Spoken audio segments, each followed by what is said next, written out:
Fala pessoal, começa agora o podcast da semana. Para quem não sabe, meu nome é Lucas, eu apresento aqui o Sessão às 6 e nesse episódio trouxe o filme A Caminho da Lua, ou Over the Moon. Se nunca ouviu falar, é um lançamento da Netflix entre o final de outubro e início de novembro e me impressionou bastante. Até o fim dessa edição espero te dar motivos suficientes para dar uma conferida. Normalmente, para falar de animação aqui no podcast, trago duas versões. A original, aqui no caso em inglês, e a que chega ao Brasil, no caso dublado. Faço isso quando o público não pode escolher entre uma ou outra, como nos cinemas, por exemplo, que quase sempre é dublado. Porém, como na Netflix a gente pode escolher como quer assistir, eu optei por ver legendado. Então a análise vai ser em cima disso. Avisando também que não haverão spoilers e os comentários aprofundados são baseados na sinopse e no trailer. Sem enrolação, vamos falar sobre A Caminho da Lua. A sinopse é a seguinte.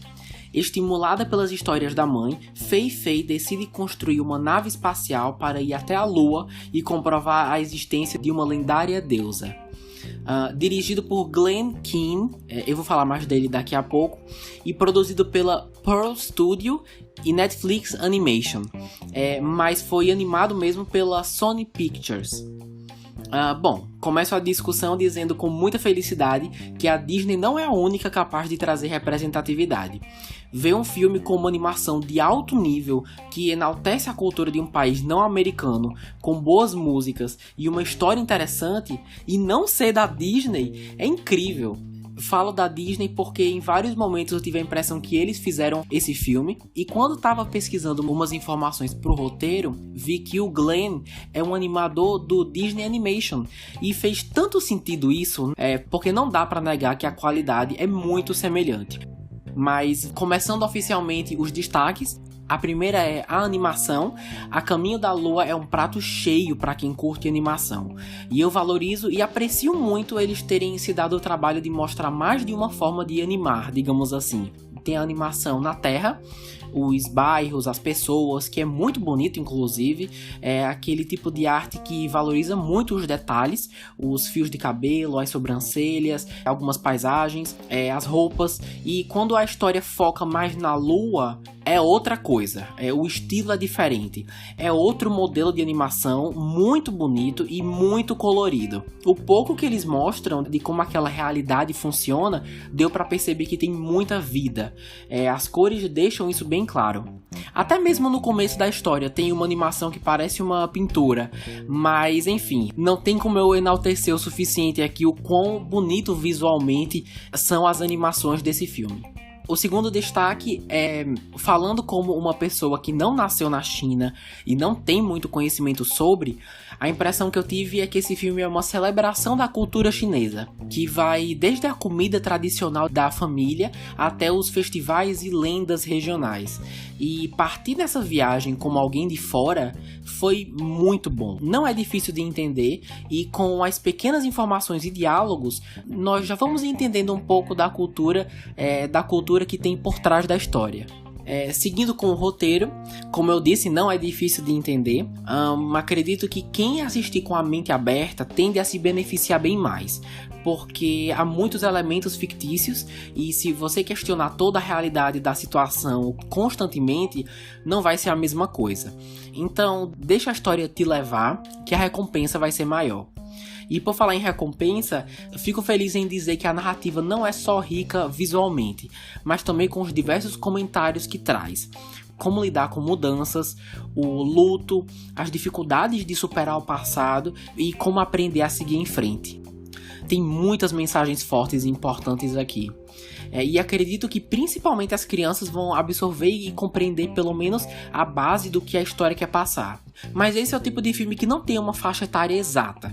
Todos podem assistir e se identificar de alguma forma ou ter compaixão pelos personagens. Principalmente na parte do luto, né? Que eu falei. E por ser uma emoção universal, isso também ajuda na conexão entre o público e a protagonista. O que é bem interessante. Bom, antes de irmos para os personagens, não posso esquecer de mencionar as músicas. Não sei exatamente se esse filme é considerado um musical ou não, mas tem músicas cantadas, né? Algumas, na verdade. E todas têm o seu valor. Nenhuma música é jogada e é isso.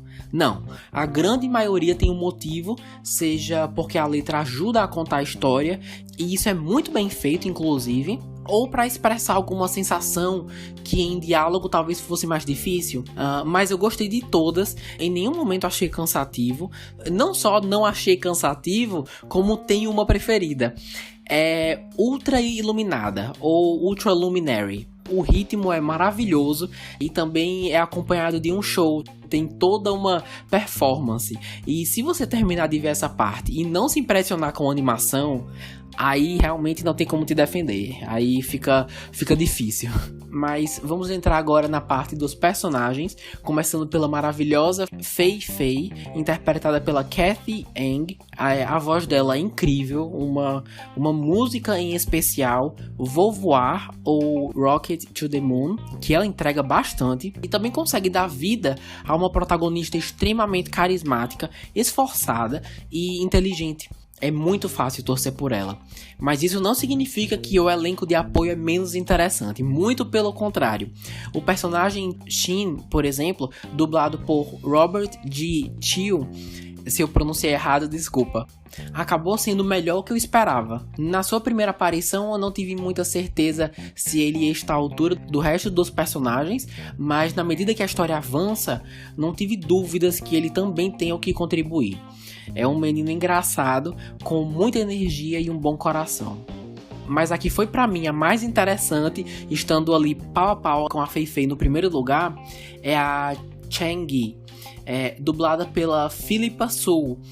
Muitos de vocês devem conhecer a Philippa pelo musical da Broadway, Hamilton, mas aqui foi o meu primeiro filme com ela. E eu não tenho palavras assim para descrever a voz dessa mulher, é uma coisa assim fantástica. Chang-yi é um acerto muito grande das roteiristas. Para quem não sabe, ela é a deusa, digamos assim, que mora na lua, e considero um acerto porque ela tinha tudo para ser unidimensional.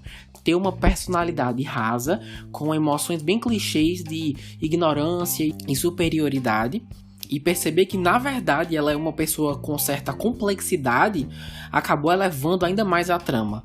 Para quem já assistiu vai ser um pouco mais fácil de entender, mas se eu pudesse descrevê-la em uma única palavra, seria diva.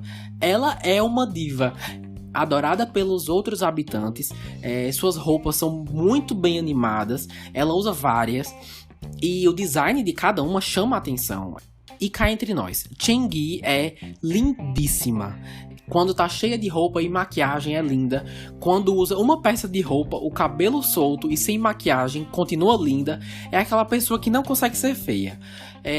Os animadores dessa personagem, assim como a dubladora, estão de parabéns, sem dúvidas. E por fim, uma menção honrosa para Sandra Oh, a icônica Christina de Grey's Anatomy, que faz a Mrs. Zong. É melhor não entrar em detalhes sobre a personagem, mas sua aparição é breve e tem muita importância. Eu quase não reconheci a voz dela, para ser sincero, mas como disse, tem sua relevância, e apesar de não ser um grande destaque, o que tem é o suficiente. Bom, mudando de assunto bem rápido, o filme Soul, da Disney, não foi visto por ninguém ainda, mas só pelos trailers, muitas pessoas têm a certeza de que não só irá ser indicado, como vai ganhar o Oscar de melhor animação. Mas depois de ter visto A Caminho da Lua, eu ficaria um pouco preocupado se eu fosse a Disney, para ser sincero, porque realmente acredito que tem potencial para ser indicado também. Acho um forte concorrente, e apesar de 2020 a vitória ter sido deles com Toy Story 4, em 2019 não foi, mas ao invés foi um filme da Sony. Então não acho que a época de premiação vai ser fácil assim, e eu espero que não seja. Tem muita produção de qualidade por aí que também merece ser enaltecida. Mas no geral, A Caminho da Lua é uma animação fofíssima, com mensagens bem pertinentes e um espetáculo visual que merece ser visto. Meu conselho seria prestar bastante atenção aos detalhes, porque eu assisti 2 vezes. Na primeira tinha um acontecimento específico que não fazia muito sentido pra mim, e quando fui reassistir, um simples comentário de uma personagem já deu uma esclarecida. Então, mesmo diálogos ou comentários de personagens menos relevantes merecem a sua atenção. Fiquem atentos. E para quem já tem Netflix, você não paga nada a mais por ele e já está incluso na sua assinatura. E assim eu finalizo mais um episódio. Não deixe de conferir o Instagram @sessãoas6 e deixe a sua opinião lá do que você achou, se você assistiu, né? Se não achou tudo isso que eu disse, manda também para algum amigo que curte animação. E é isso. Meu nome é Lucas. Você escutou o podcast Sessão às 6. Obrigado e até a próxima semana.